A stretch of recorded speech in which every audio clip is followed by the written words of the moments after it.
Eu sou o carnaval em cada esquina do seu coração.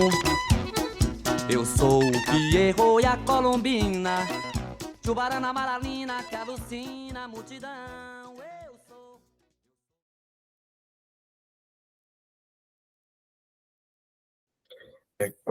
Quando eu pensei em fazer esse programa aqui, para veicular no YouTube, pelo YouTube, né, eu disse que o meu objetivo era levar adiante um esforço para incrementar e fortalecer o elenco muito reduzido de vozes vivas, independentes, que circulam em nosso ambiente digital.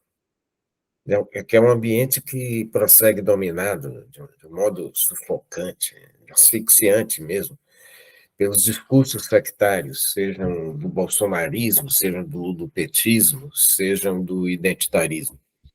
Quer dizer, a esquerda e a direita. Essa é a barra pesada que hoje asfixia quem quer que se proponha a pensar de modo livre, ou pelo menos arejado. E meu objetivo, como disse, é fazer um programa consistente e independente sobre o Brasil e as realidades brasileiras. Um programa que nada tem a ver com narrativas estreitas e dogmáticas.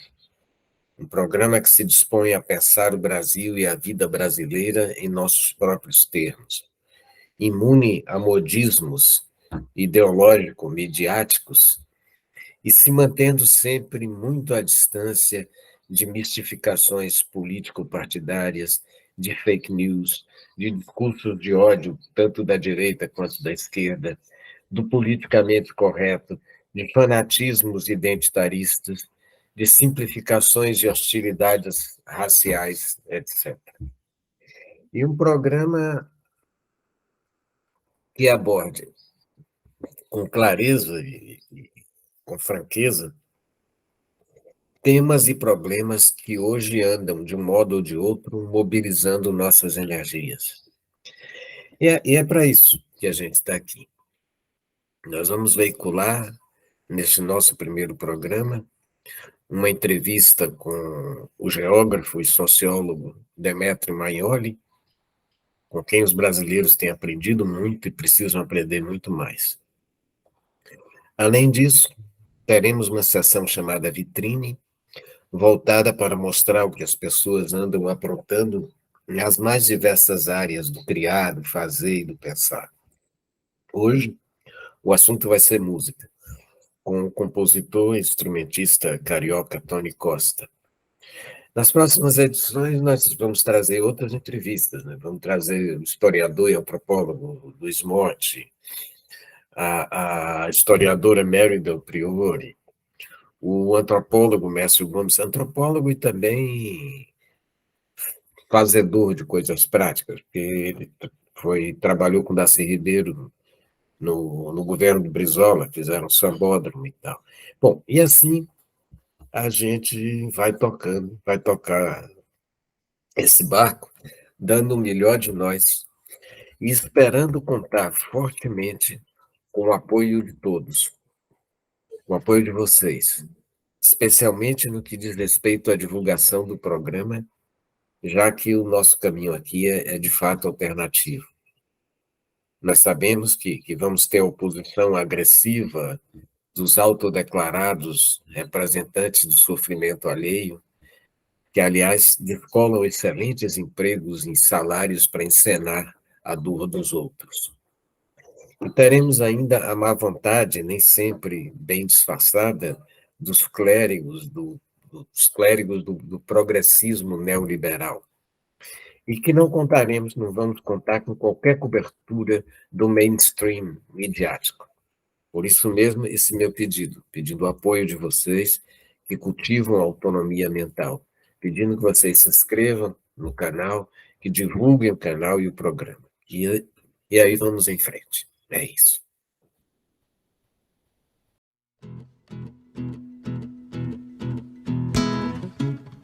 Oki, oki, oki, aru, alacuru, alacuru, oxotocan, xoxô.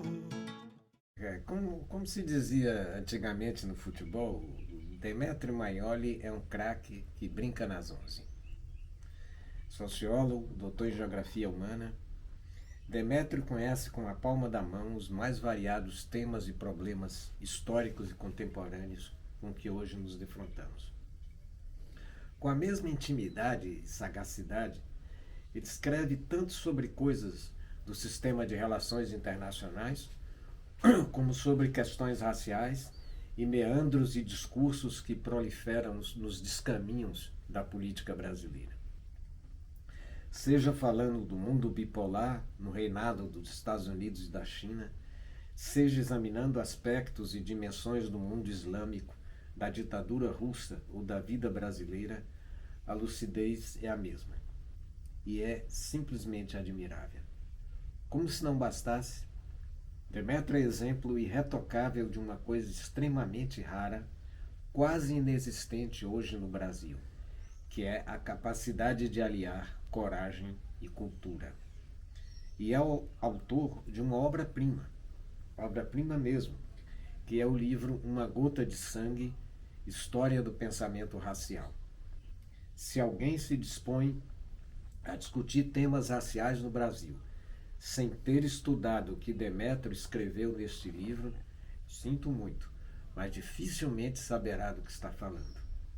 E Demétrio, felizmente, atua no mainstream midiático brasileiro. É um oásis de inteligência e de informação em meio às baboseiras colonizadas da Globo News e da grande mídia brasileira. Demétrio, eu queria antes ouvir uma coisa mais pessoal, vamos dizer assim, um exercício, pequeno excursão antropológica.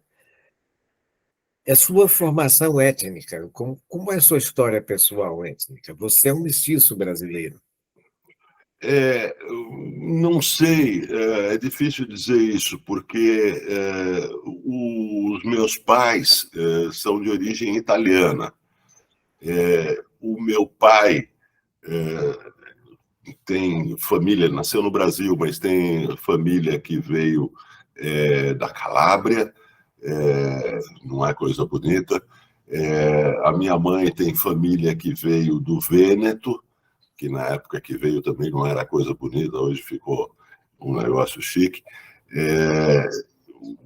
Os pais do meu pai vieram para cá no início do século XX. Os pais da minha mãe e a minha mãe nasceu na Itália, vieram para cá quando ela era criança, no último navio que saiu da Antuérpia com direção ao Brasil na hora que explodiu a guerra, né, em 1939. O pai dela era um antifascista que tinha sido preso por Mussolini, e saíram sem passaporte, fugindo da Itália na hora em que eclodiu a Segunda Guerra Mundial. Então, o que vem antes eu não faço a menor ideia, né? O que andou pela Calábria antes disso, eu não faço a menor ideia. Então, eu não sei. Eu sei o que acontece com os meus pais e os meus avós. Eu nunca me interessei por ir mais atrás do que isso, né? Eu sou brasileiro, tenho um passaporte italiano devido a isso, mas sou brasileiro. Anche io sono italiano. Anche voi? Rizzeri virou Risério. Tá. É lá de cima, do norte. Vêneto. Do Vêneto também, tá bom. Então talvez as famílias tenham se encontrado aí em povoados de 500 habitantes. Você falou, eu estava pensando, tem um sociólogo brasileiro, Gessé Souza, é meu amigo, até que a gente concorda em tudo quase, mas assim, nos damos bem pessoalmente. Gessé fala uma coisa que eu acho interessante, porque ele diz que é uma bobagem a gente definir classe social por renda. Que, na verdade, a classe vai se definir mesmo, por exemplo, a verdadeira classe média, na socialização familiar. na transmissão de aptidões entre as gerações, né? Ensinando disciplina, concentração, raciocínio abstrato. Ele falou, essas coisas a gente não nasce com isso. Isso vai sendo passado da nossa organização familiar. Isso é que define, de fato, uma classe média, não é o salário. Uhum. Então, toda a coisa da formação intelectual da gente, no seu caso, tem uma influência familiar forte de leituras? Como é que se deu? Como é que você se transformou no intelectual? Olha, meu pai era engenheiro civil, na verdade projetava as hidrelétricas, as grandes hidrelétricas do Brasil, teve a mão dele no meio. Minha mãe era arquiteta, professora da FAO. Ela entrou as duas mulheres, uma das duas mulheres da primeira turma da FAO, na USP. E, claro, é como você diz, como essa observação do GC, eu concordo, é como você disse, a família tinha toda uma tradição de leitura, isso vem de antes, né? Os pais da minha mãe liam muito, a mãe da minha mãe era professora de escola básica na Itália, o pai da minha mãe era um agrimensor, né? Ele fez o levantamento topográfico de Brasília no final dos anos 50, andando pelo mato, mas lia muito, era um antifascista, não era um intelectual, mas era um antifascista. Então, houve tudo isso na família. Talvez isso tenha exercido alguma influência sobre mim, eu não sei, mas é claro que eu passei a infância lendo muito, passei a pré-adolescência e adolescência lendo muito, né? Hábitos que basicamente acabaram hoje com os celulares e as redes sociais. Então, certamente, isso teve uma influência. Eu me lembro que quando eu iria fazer vestibular, eu oscilava entre prestar física, gostava muito de física, vem aí talvez uma influência do meu pai, astronomia, coisas assim, e prestar jornalismo, né? Mas em função do clima político daquela época, eu entrei na USP em 77, eu prestei jornalismo.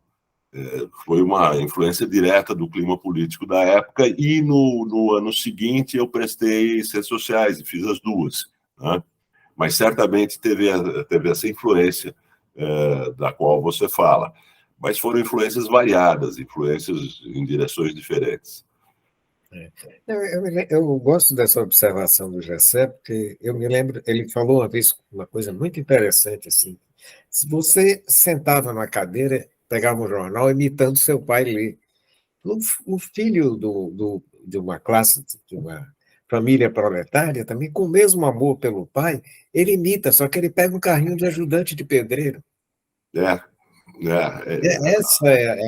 Essa observação é muito importante. Essa observação é muito importante e ajuda a entender de uma maneira não economicista muita coisa, né?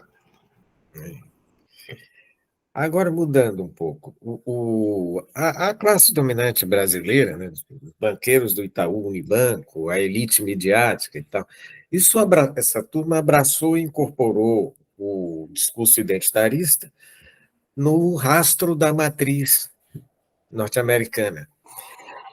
Na sua opinião, o que está na frente, do lado e por trás disso? Eu pergunto assim, porque às vezes quando eu penso no assunto, eu me lembro muito de um político oligarca mineiro, chamado Antônio Carlos, daquela época do tenentismo, lá, e tal. Ele tem uma frase maravilhosa: façamos a revolução antes que o povo a faça. No fundo, o raciocínio é o mesmo? De certa forma mas eu acho que por meio de vários atalhos, né? Esse assunto longo, porque há paradoxos interessantes aí.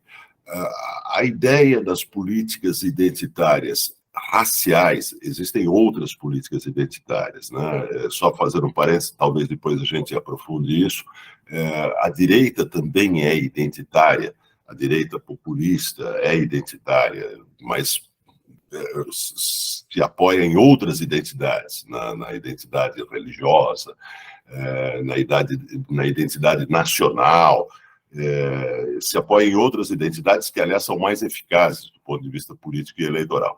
Mas, fechando esse parênteses, as políticas identitárias raciais, elas se originam pela direita, não pela esquerda. A origem delas é os Estados Unidos, e especificamente o governo Nixon. Eu explico isso no livro Uma Gota de Sangue, História do Pensamento Racial.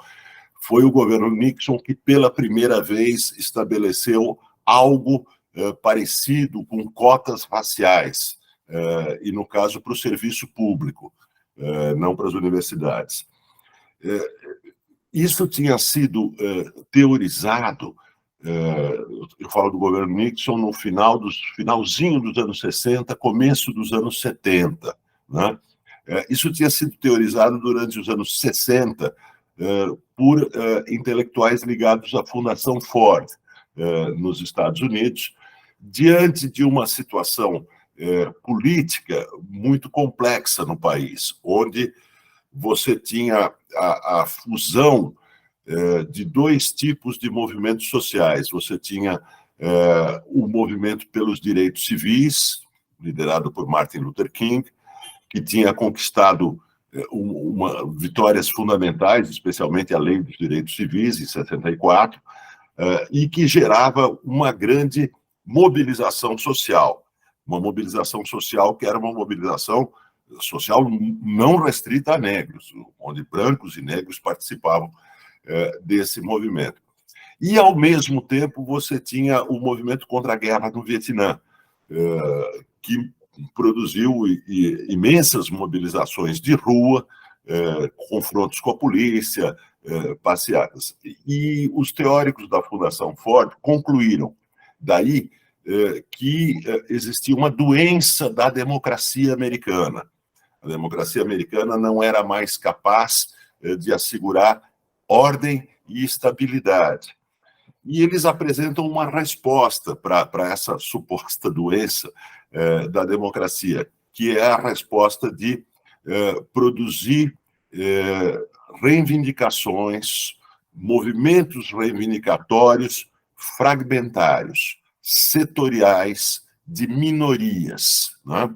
Essa resposta é tipicamente americana, porque os Estados Unidos sempre se viram como um caldo de cultura baseado na existência de diversos grupos minoritários. Nos Estados Unidos, a ideia de que você é branco, é negro, é nativo americano, essas ideias se incorporaram desde muito cedo nos Estados Unidos, inclusive em função das leis de discriminação racial oficial estabelecidas nos Estados Unidos. Então, os Estados Unidos sempre se viu como uma confederação de minorias, e a Fundação Ford vai se basear nisso para estabelecer a ideia de que é preciso reorganizar o movimento reivindicatório nos Estados Unidos, reorganizá-lo em bases fragmentárias. Cada grupo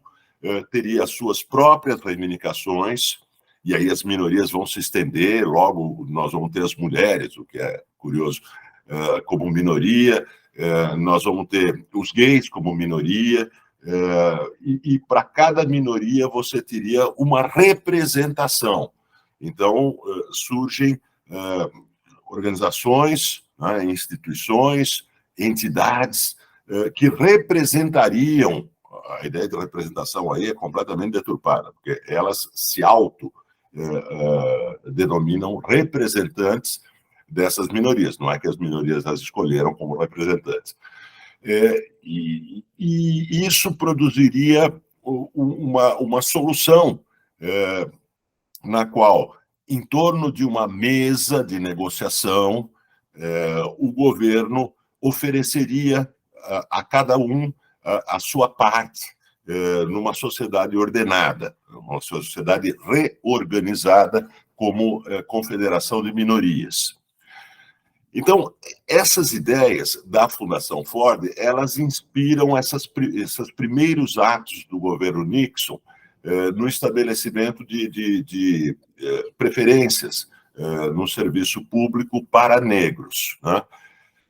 E essas políticas do governo Nixon logo se tornam políticas bipartidárias. O Partido Democrata vai prosseguir essas políticas e vai se tornar o campeão dessas políticas. Ele vai, na verdade, sequestrar essas bandeiras republicanas e levá-las muito mais adiante. Um momento fundamental nesse processo é o momento da crise do socialismo real, da crise da União Soviética, da crise do Bloco Soviético, porque com essa crise, que culmina com a queda do Muro de Berlim, com a dissolução do Bloco Soviético no leste europeu, a esquerda, ou grande parte da esquerda ocidental, ela se desencanta com o proletariado, ela se desencanta com a ideia da Revolução Socialista, ela se desencanta com a ideia de que a sociedade se move em função de uma dinâmica de conflitos entre classes sociais, a luta de classes, né? E ela procura, ou pelo menos parte dela, não é ela inteira, mas partes da esquerda procuram um programa alternativo, aquele programa tradicional, que é o programa marxista, e que depois foi o programa dos social-democratas, e por aí afora. E ela vê nessas novas vanguardas, vamos dizer assim, as minorias oprimidas, um substituto para o proletariado. Então, o caminho é extremamente interessante nos seus atalhos, porque um conceito que vem da Fundação Ford, que começa a ser aplicado pelo governo Nixon, que se torna bipartidário nos Estados Unidos, ele é empalmado pela esquerda, principalmente pela esquerda dos Estados Unidos e pela esquerda universitária, né? É uma esquerda que vai desenvolver esse programa no ambiente das universidades e com grande financiamento da Fundação Ford. Então, o financiamento e o ambiente universitário fazem com que surja, aos poucos, toda uma nova teoria da mudança social, que é essa teoria baseada nas reivindicações de minorias.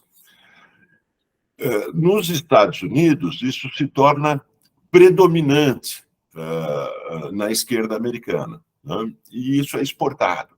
Então, a política identitária, racial, principalmente, mas não apenas, é exportada a partir dos Estados Unidos. E o Brasil se torna um grande importador dessas ideias, especialmente a partir das universidades.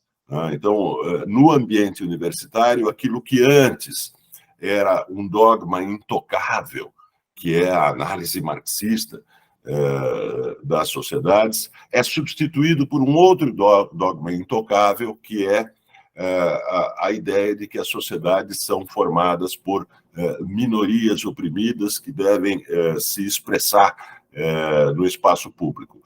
Essa ideia, na origem, é uma ideia que mantém, vamos dizer assim, uma coloração revolucionária, mas logo ela passa a adotar uma coloração cada vez mais reformista, de reformas cada vez mais simples, especialmente a ideia de preferências para minorias, não só para minorias raciais, mas preferências para minorias no serviço público, nas universidades,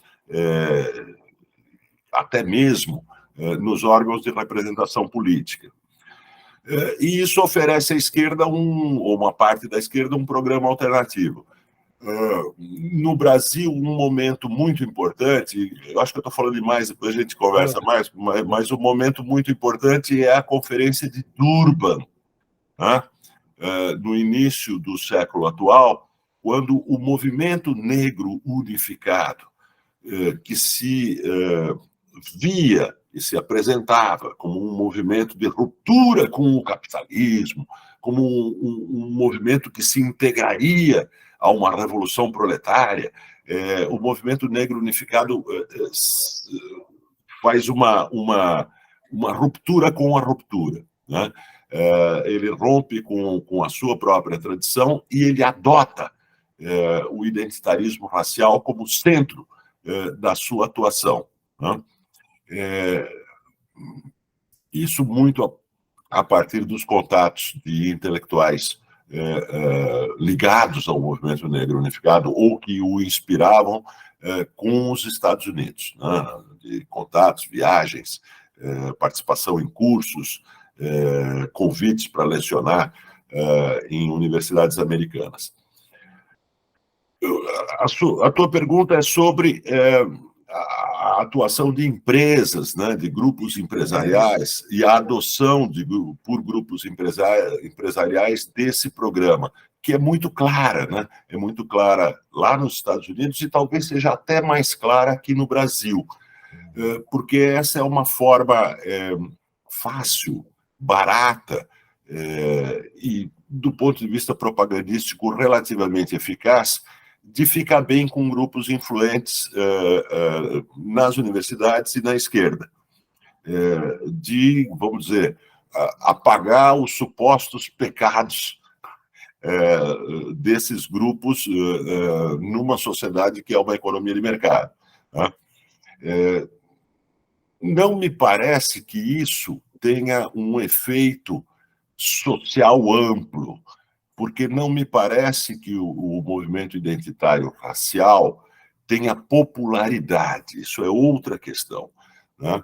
Me parece que isso tem um efeito importante em grupos influentes nas universidades e na política, porque a partir das universidades se tornaram grupos relativamente influentes na política, não na política eleitoral. Na política eleitoral, o programa identitário ele tem grandes dificuldades. Você vê nas últimas eleições, o identitarismo racial apresentou uma série de candidatos a deputado e teve resultados dramaticamente ruins nas eleições. A maior parte da chamada bancada negra no Congresso Nacional pertence aos partidos de direita, que foram partidos bolsonaristas até outro dia e que hoje estão, obviamente, integrados à coalizão de governo enquanto partidos de direita. Agora, quando você fala na coisa da esquerda, eu acho que tem duas coisas curiosas nisso. Uma é que uma geração de jovens da elite foi criada na universidade dentro do identitarismo de esquerda, desse pensamento. E essa turma vai dirigir empresas em Wall Street, no Brasil, Unibanco, tem na família lá, apoio a Marina Silva, são ecológicos, são não sei o quê. Quer dizer, essa elite vem do esquerdismo identitário. Também tem um lado de uma conversão nisso. A própria campanha do Wall Street deixou de ser republicana há muito tempo, né? Uhum. Wall Street apoiou, foi conselheira do programa econômico de Clinton e foi quem bancou a campanha de Barack Obama, né?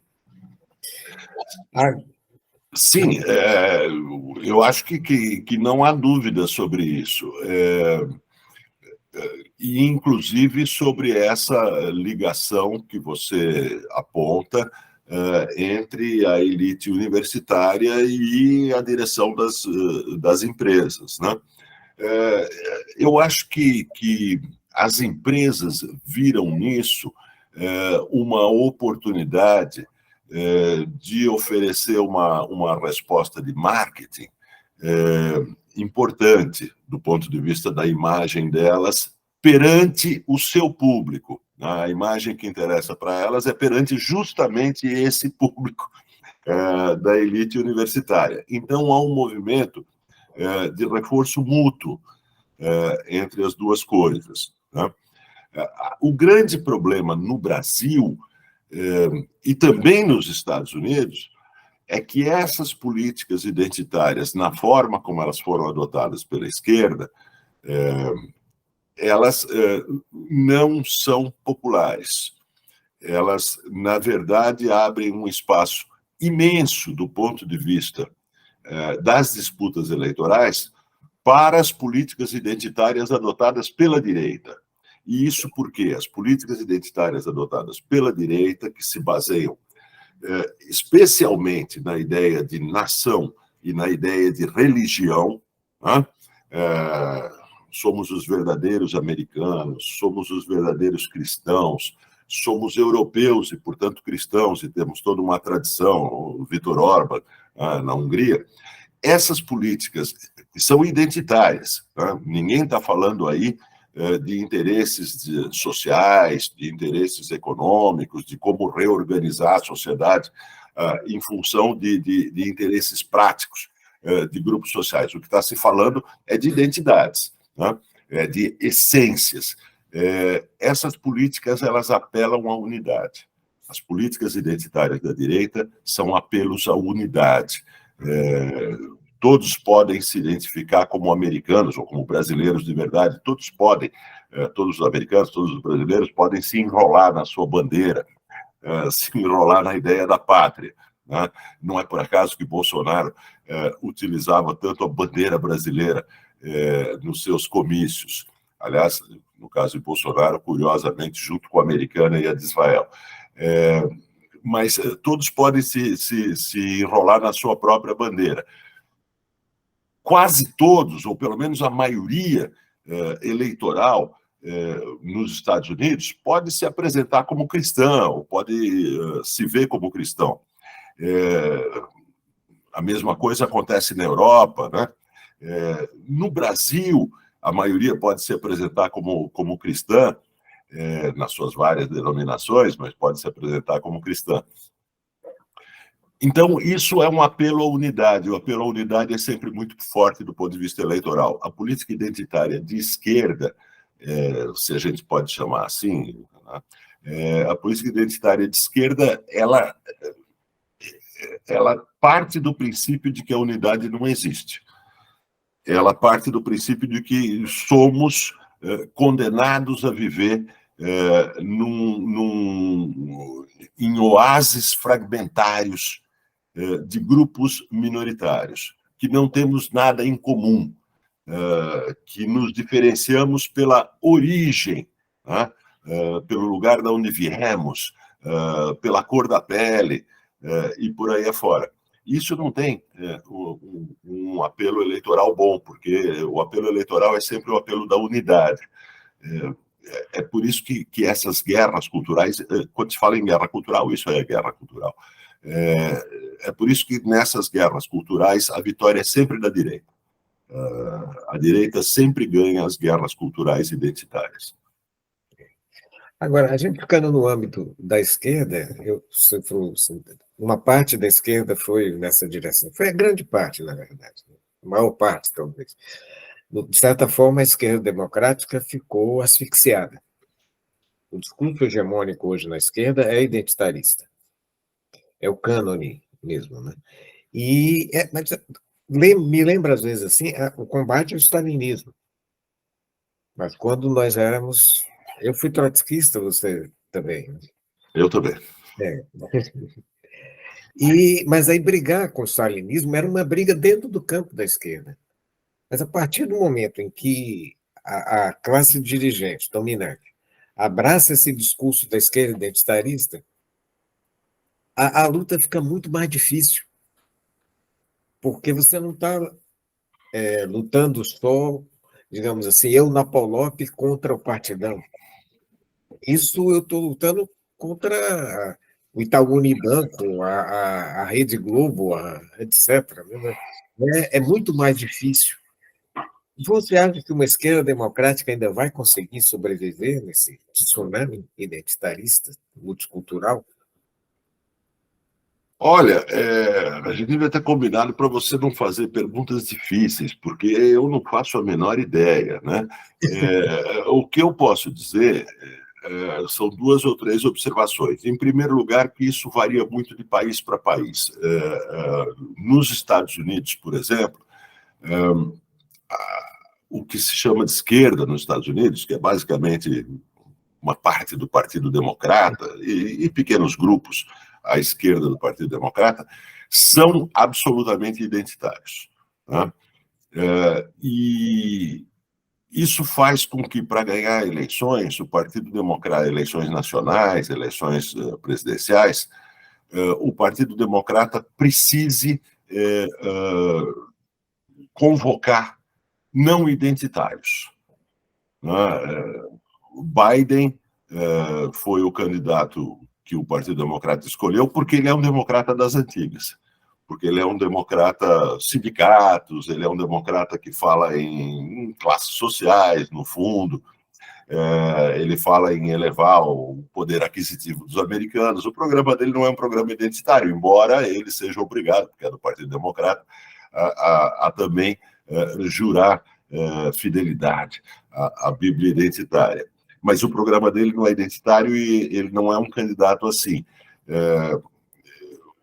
Biden será candidato à reeleição, não só porque ele quer, mas será candidato, embora muito idoso, que é um ponto bem desfavorável para ele, porque o Partido Democrata não confia nos democratas de esquerda, nos democratas identitários, como candidato à eleição. E, de fato, eles perderiam uma eleição.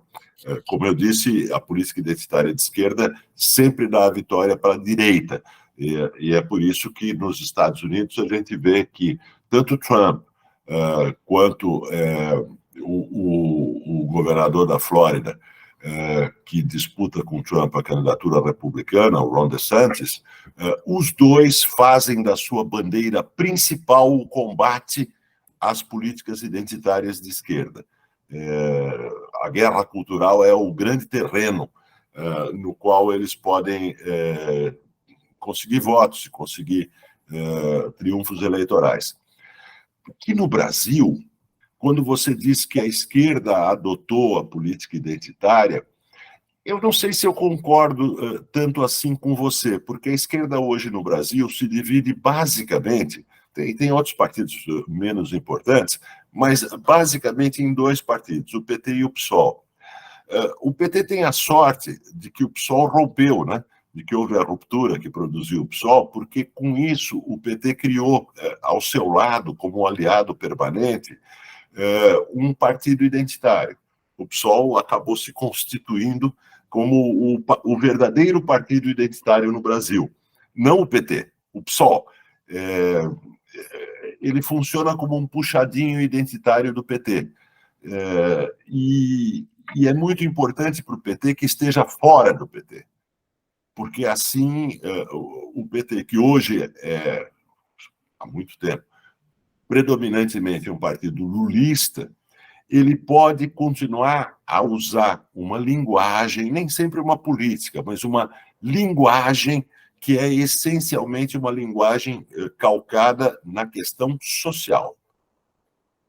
Lula fala em dias de festa, em feriados, para público interno, todas as frases identitárias que se quiser, mas em dias de festa. Quando ele está falando sério, quando ele está falando para ganhar eleições, ele põe no seu centro a questão social. E o PT faz isso. O PT põe do jeito dele. Eu não concordo. Essa é outra questão. Eu não estou discutindo aqui as minhas preferências partidárias, mas o PT faz um discurso baseado na questão da renda, do emprego, do trabalho, não na questão da diferença racial, nem na questão das minorias. Ele deixa esse discurso para o PSOL, e ele até adota em dias de festa para não ter problemas, mas não é o foco dele. Então, quando você diz que a esquerda se tornou hegemonicamente identitária, eu diria, nos Estados Unidos, sim.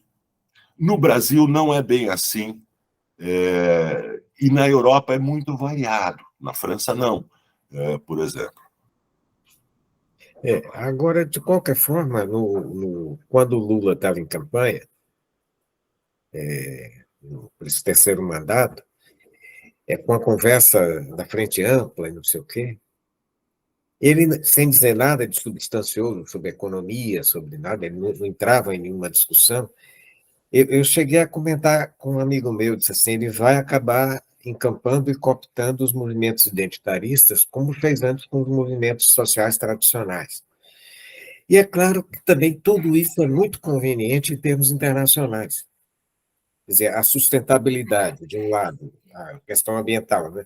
E do outro, a questão rássica e sexual, as questões identitaristas, elas tomaram conta do mundo, viraram mesmo um novo cânone, quase que no mundo inteiro. Apesar de, sim, eu sei que tem uma contestação de intelectuais franceses, vejo, tem discussões na Alemanha e tal, mas, de certa forma, a questão ambiental e a justiça social vista como acabar com a opressão às mulheres, aos negros, etc. Isso foi encampado também pelo capitalismo financeiro internacional, e Lula acaba, isso é muito conveniente, ele se curvar a esse novo cânone.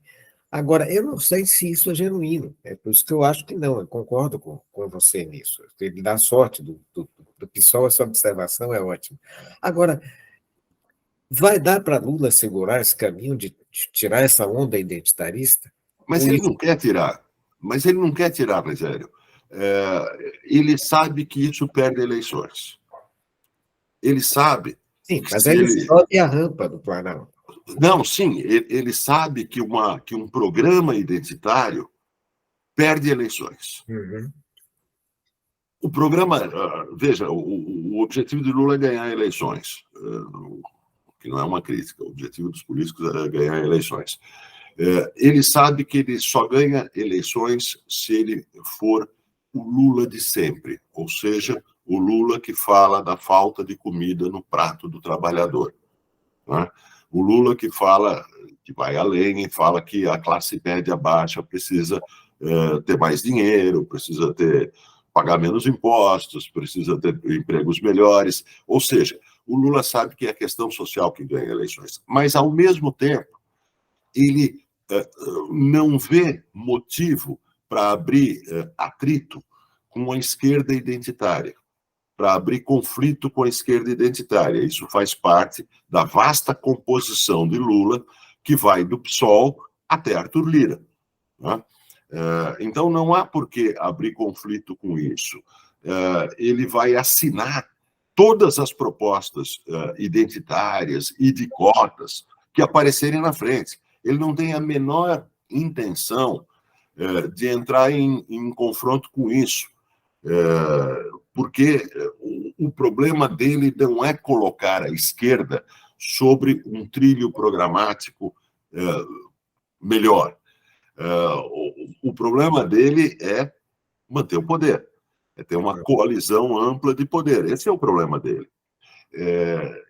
Então, ele baseia a sua coalizão ampla de poder em concessões.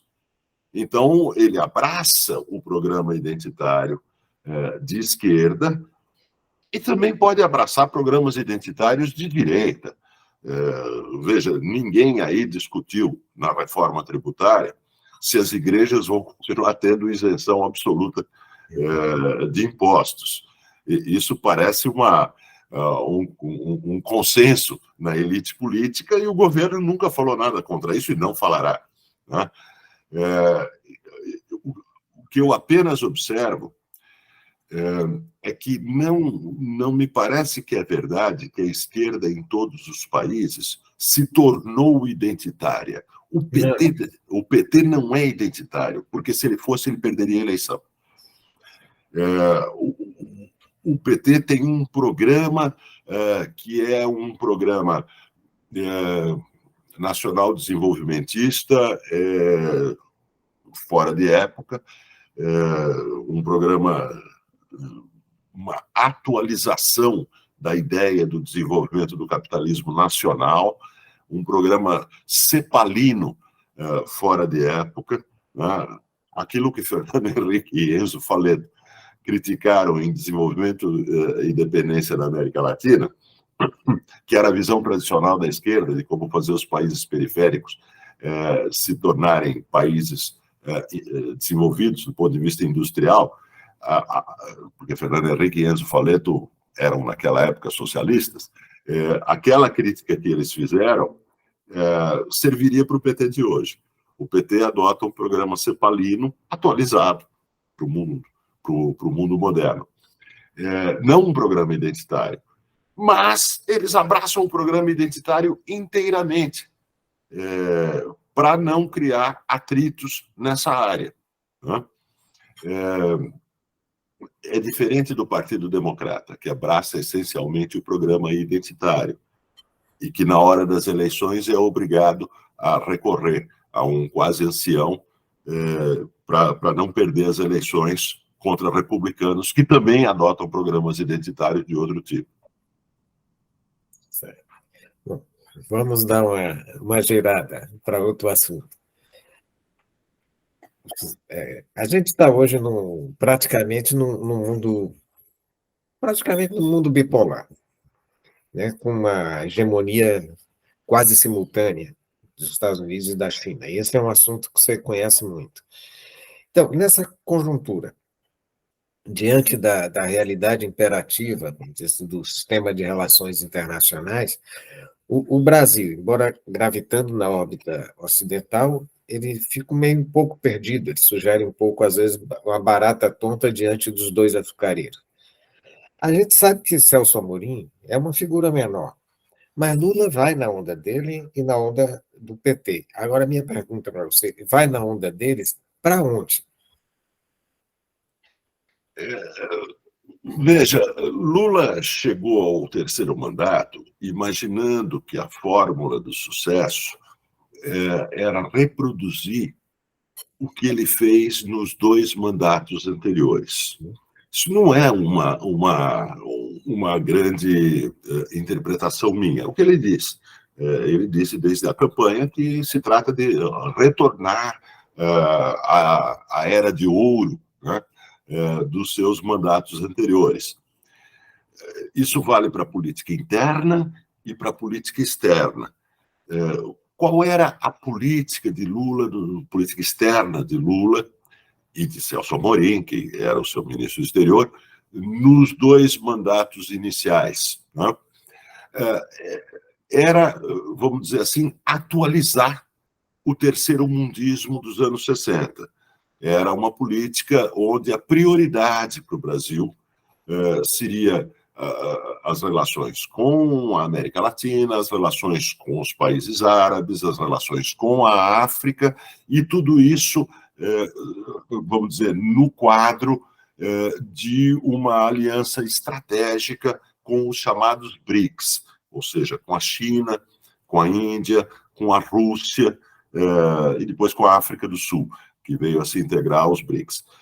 Isso foi uma formulação, vamos dizer assim, de atualização do terceiro-mundismo, né? E nos mandatos iniciais de Lula, essa política externa não gerou atritos maiores ou conflitos maiores, em função de um cenário internacional que a tornava quase inconsequente. Ninguém se preocupava realmente com esse tipo de articulação. E, apesar do seu conteúdo fortemente ideológico, ela foi formulada basicamente em termos econômicos. Então, os BRICS darão vantagem para o Brasil exportará para a América do Sul, exportará para a África. O próprio governo fantasiou uma política externa cuja raiz intelectual é uma raiz intelectual ideológica, ele a fantasiou num discurso de interesses econômicos, do pragmatismo econômico.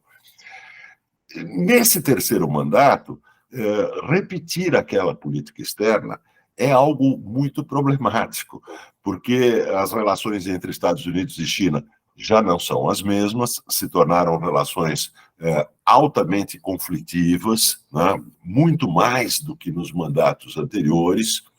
Muita gente fala em Guerra Fria 2.0, embora eu não ache que seja uma boa expressão para falar da rivalidade entre as duas potências.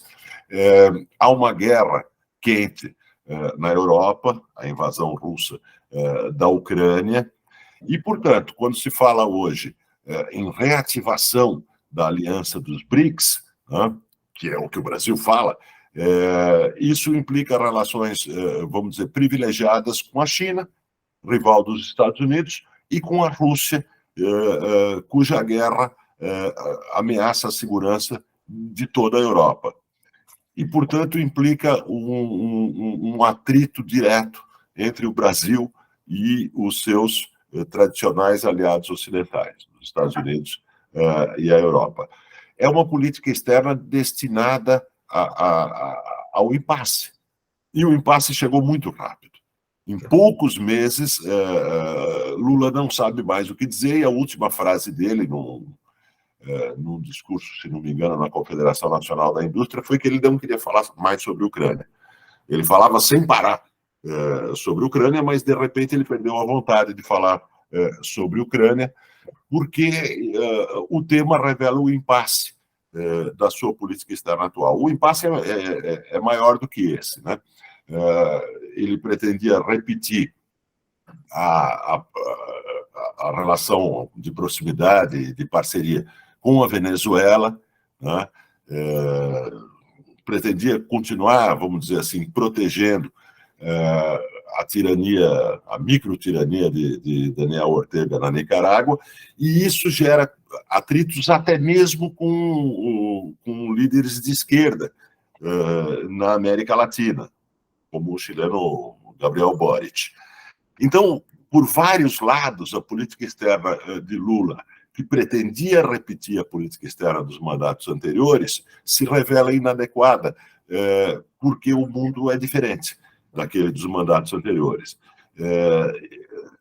E Lula está num impasse, assim como o Celso Amorim está num impasse. O que fazer com uma política externa que já não deu certo, e onde Lula é obrigado a dizer que não está mais com vontade de falar sobre esses assuntos.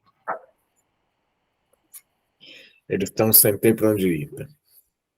Do ponto de vista da política externa, eles estão sem ter para onde ir, porque isso é, em grande parte, ligado, vamos dizer, à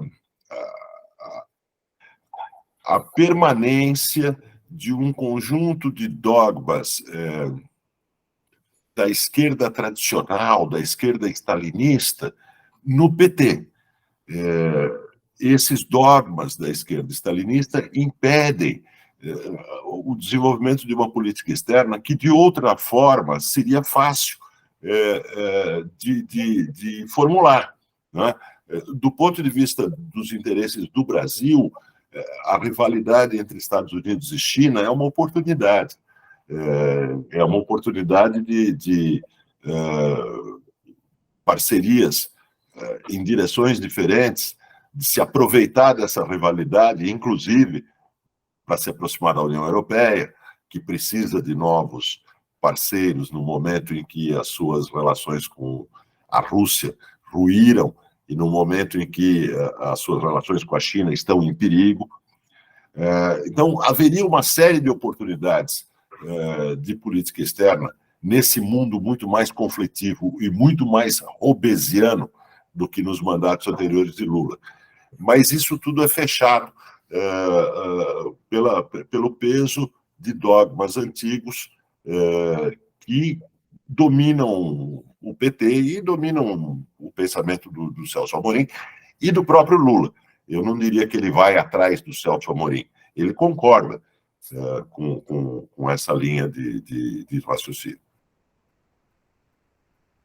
Certo. Uma coisa, mudando, mas mais ou menos no mesmo, só mais a gente avançar um pouco por outra direção, mas também na política internacional. Eu não me lembro se foi, agora eu não estou lembrado, se foi Hayek ou John Hayek, filósofo inglês, que falou que os grandes problemas de nossas, que tem consciência de que os grandes problemas da nossa época são insolúveis. Mas isso, hein? Acho que foi Hayek. Foi Hayek, né? Mas ele diz que só a consciência disso pode nos ajudar a mitigar esses problemas. Você também pensa assim? No caso agora, se fala como Hayek? Veja, não tenho certeza, eu acho que foi Hayek, mas eu fortemente acho que foi Hayek. Acho que sim, acho que sem dúvida nenhuma. Eu acho que a ideia da solução dos problemas é uma ideia de tipo religioso, né?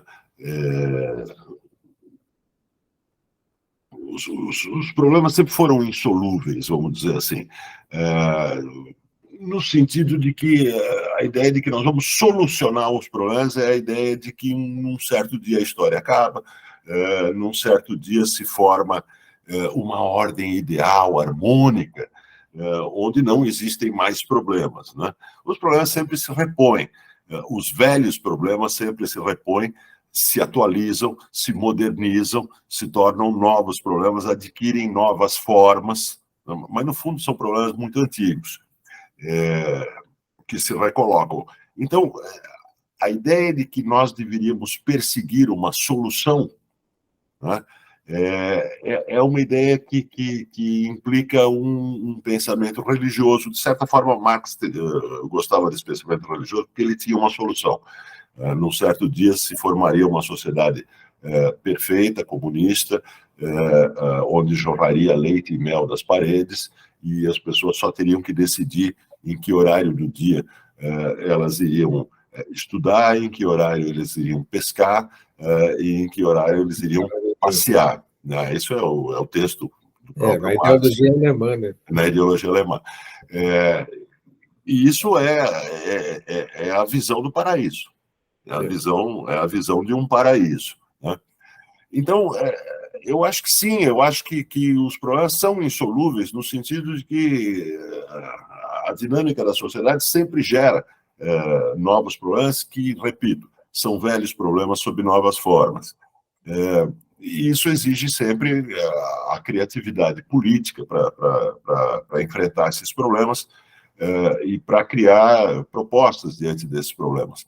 Eu não vejo nenhum problema nisso, né? Já que estamos falando tanto em problema, eu não vejo nenhum problema nisso. E a história não vai acabar, Fukuyama estava errado. Conflitos sempre vão se repor. Para terminar, uma pergunta mais pessoal, assim, de intuição. Você é dos que acreditam que os Estados Unidos podem resolver atacar a China antes que seja tarde demais para fazer isso? Não, não.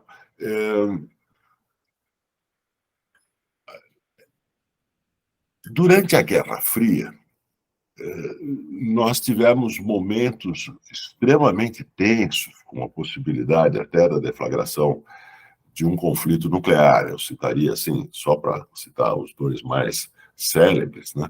A crise de Berlim, em 60, 61, e a crise dos mísseis em Cuba, em 1960. Onde Fidel quis a guerra, né? Sim, Fidel queria, mas ele também sabia que o querer dele não tinha relevância, né? Então é fácil querer quando se sabe que a própria voz não tem relevância. E nesses dois momentos aquilo foi evitado, se estabeleceu entre Estados Unidos e União Soviética uma comunicação estratégica muito constante do ponto de vista da segurança dos arsenais nucleares, da segurança em momentos de crise, e não me parece que o momento atual seja um momento mais perigoso do que o momento da Guerra Fria. Veja, aqui é preciso observar que nós não temos ainda um sistema de comunicação entre Estados Unidos e China tão azeitado, organizado como que nós tínhamos entre os militares dos Estados Unidos e os militares da União Soviética. A viagem recente de Blinken à China se destinava justamente a começar a criar essa engrenagem entre Estados Unidos e China, uma engrenagem que impeça que pequenos acidentes acabem provocando uma escalada de algum dos lados. Há uma grande diferença na relação entre Estados Unidos e União Soviética para a relação entre Estados Unidos e China, que é a integração das economias.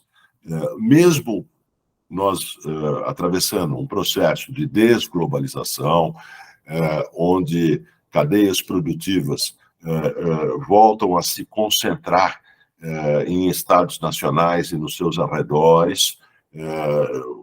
Esse movimento é bem claro nos últimos anos. Né? Então, mesmo com esse desligamento parcial de cadeias produtivas, não se desfará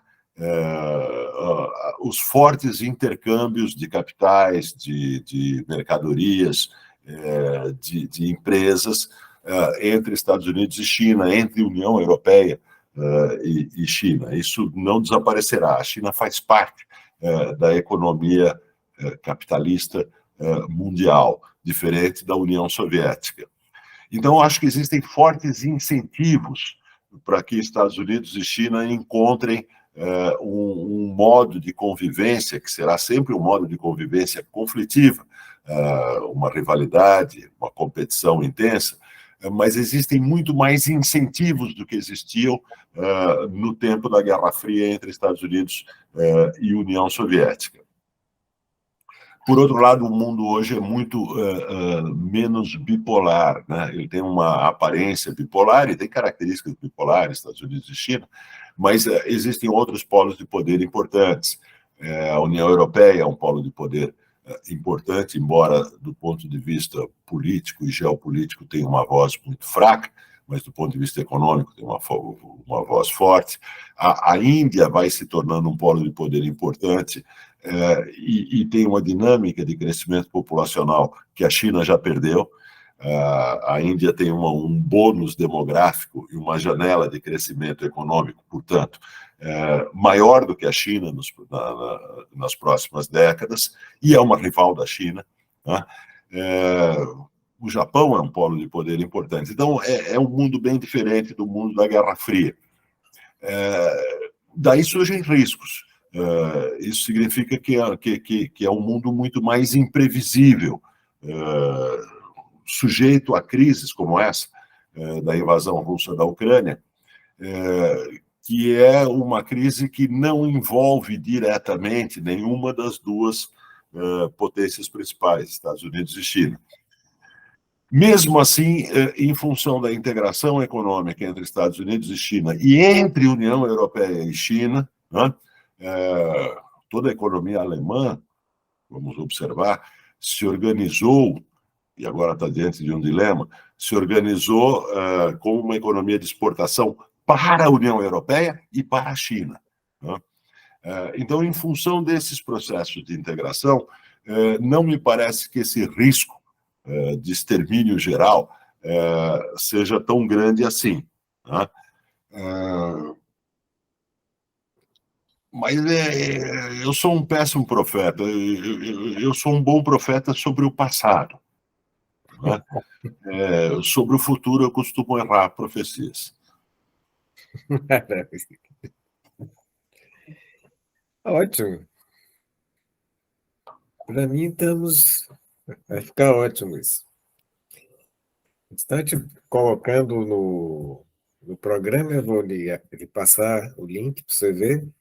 A gente vai colocar assim, sem editar, sem nada, essa conversa. Eu queria mais você falar mais mesmo sobre essas coisas. E foi ótimo isso.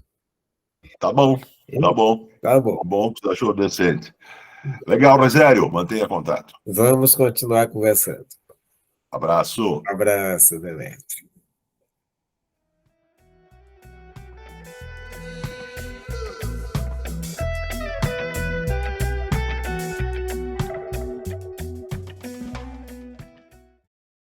Tony Costa. Eu conheci Tony ainda nos tempos em que éramos jovens, adolescentes ainda.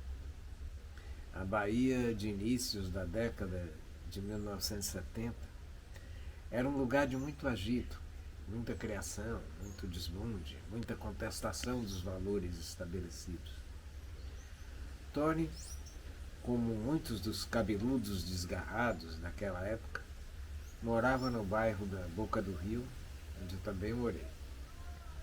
Fazia parte de um conjunto muito bom, que tinha o lindo nome de A Banda do Companheiro Mágico, nome que eu até usei, depois do fim da banda, como título do meu primeiro livro de ficção, uma novela, um pequeno romance.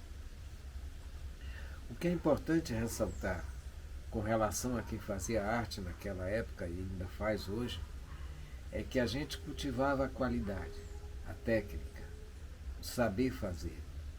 Eu digo isso porque hoje estamos cercados de supostos pintores que não sabem pintar, supostos escritores que não sabem escrever, supostos músicos que não têm ideia do que é música. Tony estudou música no Brasil e nos Estados Unidos. Tocou com os principais cantores, compositores e com as principais cantoras aqui do Brasil. E esse cultivo simultâneo da criatividade e do rigor é visível, ou melhor, audível, em tudo que ele faz.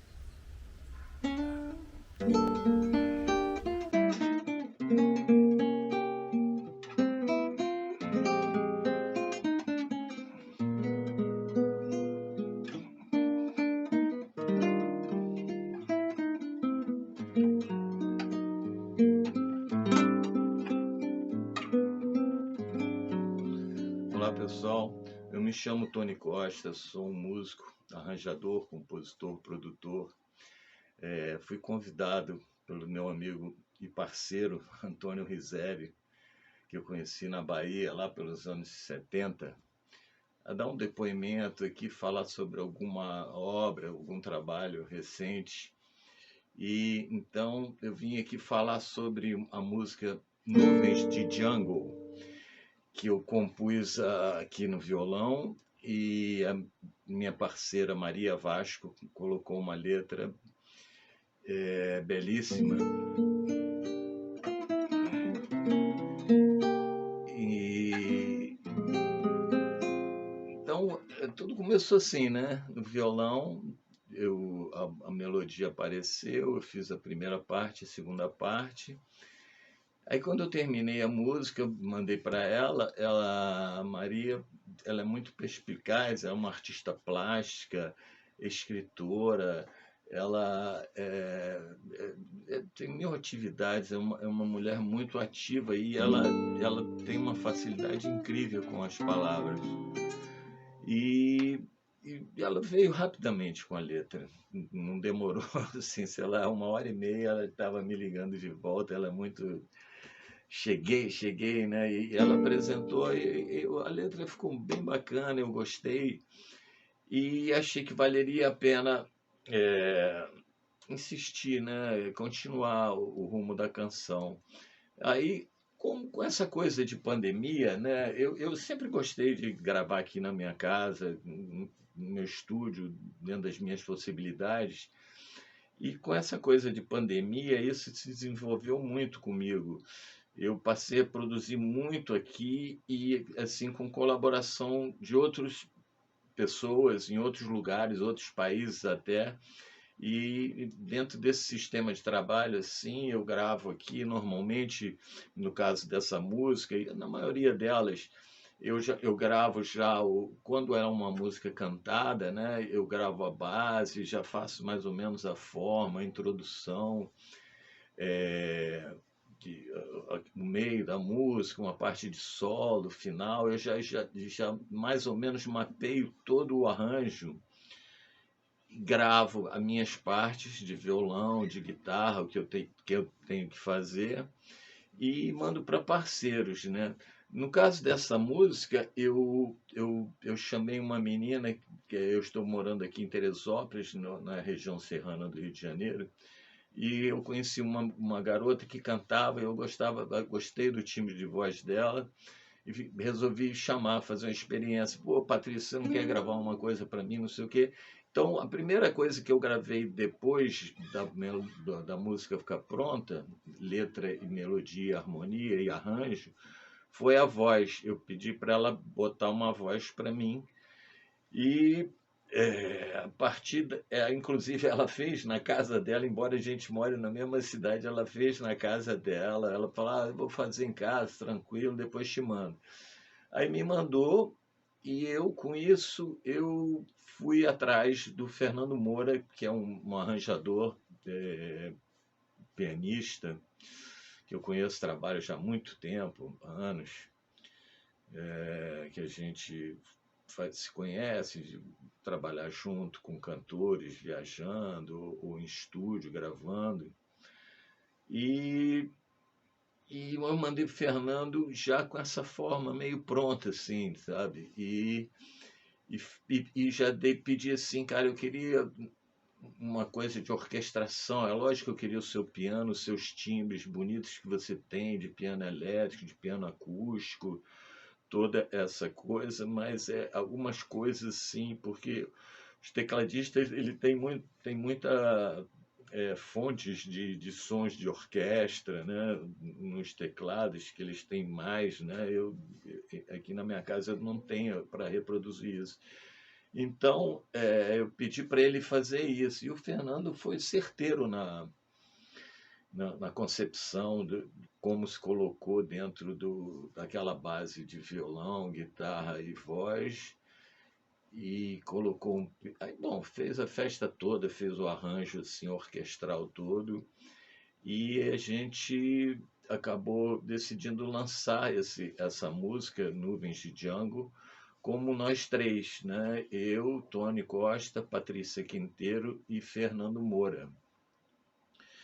Então, essa música eu gostaria que vocês escutassem. Eu fiquei muito feliz com o resultado e acho que é mais ou menos por aí. Eu desejo sucesso aí ao canal do Rizério no YouTube. Um abraço a todos, um beijo. Ouçam a música.